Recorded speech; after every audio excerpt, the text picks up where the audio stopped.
беспокойно пухала храпелка. Ура! Да здравствует Пух! Ух!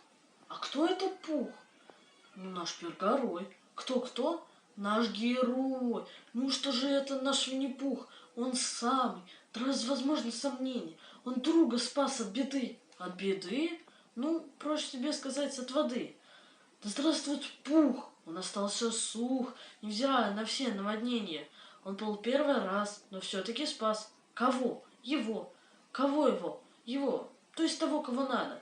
За это его? Кого? Его самого, Пуха, понятно. Теперь ожидает награда. Да, Пух он весь большущим умом.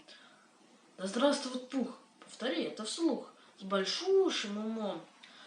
С умом или, может, с животиком? С животиком тоже.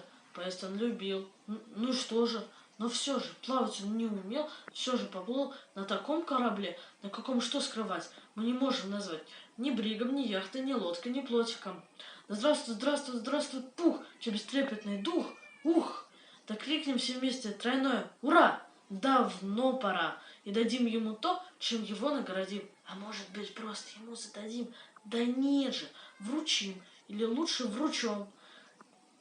Кому? Какой бестолковый? Конечно, ему, кого мы поздравим, а также прославим. Да здравствует, здравствует, здравствует Пух!